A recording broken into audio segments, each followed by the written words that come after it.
They say grief has no words. But sometimes, even silence screams. And in the quiet hours before dawn on a Sunday morning in Bangalow, northern New South Wales, that silence was shattered. A man, 64 years old, full of life and dreams, was struck down. Not in a war zone. Not in some distant tragedy. But here. On Raftons Road. A place where people walk their dogs, where neighbors wave across fences, where life is supposed to feel safe. His name was Paul Campton. A husband. A father. A grandfather. A man with plans, with laughter in his voice and music in his heart. A man who loved his small town with a loyalty that went deeper than words. And now, he is gone. Taken from this world not by illness, not by fate, but by the hands of someone who chose to drive away. It was around 3 a.m. The streetlights flickered across the road, casting long shadows over Bangalow's quiet lanes. A driver came through, maybe in a hurry, maybe distracted. But what happened next changed everything. Paul was left on the road, motionless. Alone. By the time another resident passed through and saw him lying there, it was too late. Paramedics arrived at 3:30 a.m. But the life had already left him. And all that remained was the echo of what was, what could have been. Paul Campton is no longer with us. But his family is. And they are shattered. His wife Janine, his daughters Christy, Brianna, and Marley, they are left with questions no one is answering. They are left with a chair at the table that will never be filled again. With birthdays that will now come with tears. With grandchildren who will grow up hearing stories instead of hearing his voice. This wasn't just a man. This was their world, their rock, their storyteller, their Sunday morning laugh, their backyard barbecue DJ. This was a man who lived for his family, his town, his football, and his music. A man who was already dreaming of retirement. Who had plans, who had joy, and now all of that has been taken from them.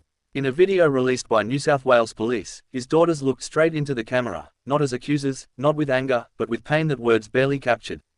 Marley spoke first. Her voice trembled. Her eyes held the weight of sorrow and the fire of pleading. "Please," she said, "you've already taken our dad away from us, and we're never going to see him again." Her voice cracked. The pain was too much. But she pressed on. "Please just have a heart. They are not asking for vengeance. They are not demanding punishment. They are asking for one simple thing, the truth. Accountability. Humanity. It's never going to be the same," said Brianna. And those words hung in the air like smoke. Because they won't be. Not ever. No holiday will feel complete. No family photo will be whole. No song he loved will play without a tear forming somewhere deep inside. And still, through all that pain, they spoke of his love. His love for Bangalow. A town that wasn't just a place to him, it was home. It was his heartbeat. It was where he felt alive. Where every face was familiar and every corner held a memory. The whole of Bangalow was like his family, said Marley. And in return, Bangalow loved him. A big love. A true love. The kind of community bond that people in cities can't always understand. Paul wasn't just a man in Bangalow. He was part of its rhythm.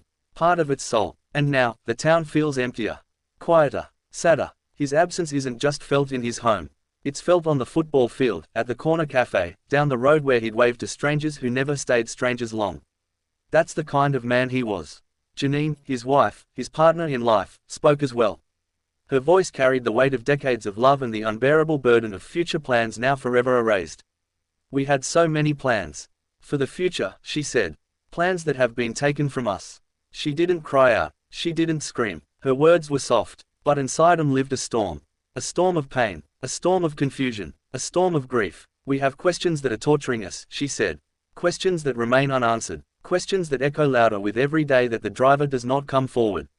Who was behind the wheel? Who saw a man on the road and chose not to stop? Who drove away from a life? It takes a moment to crash. But the impact lasts forever. No one is pretending it was intentional. No one is claiming to know the circumstances. But what they are asking, what the community is begging for, is courage. To come forward. To face the truth. To honor a man who cannot speak for himself anymore. This isn't about legalities. This is about morality. This is about doing what is right when everything feels wrong. If you are the driver, or if you know who the driver is, this is your moment. This is your chance to bring peace to a shattered family. This is your opportunity to say, "I didn't mean for this to happen. But I will not hide from it." Because somewhere in Bangalow, a family sits with an empty seat. And every day that passes without answers deepens their wound. It's not just the Campton family that grieves. It's an entire town. A town that watched Paul grow older.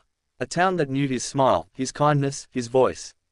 He wasn't famous. He didn't chase glory. But he mattered. And now the people who loved him are left holding his memory in one hand and a question in the other. Why?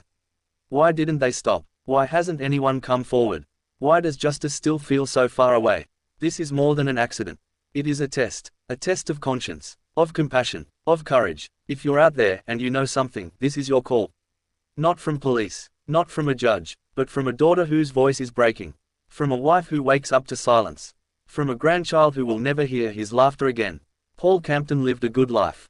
A kind life. A life that deserved more than a cold road and an unanswered question. And today, we speak his name not with anger, but with love. We remember him for who he was. And we call upon whoever holds the truth to honor him by stepping into the light. Because Bangalow deserves peace. His family deserves answers. And Paul Campton deserves justice.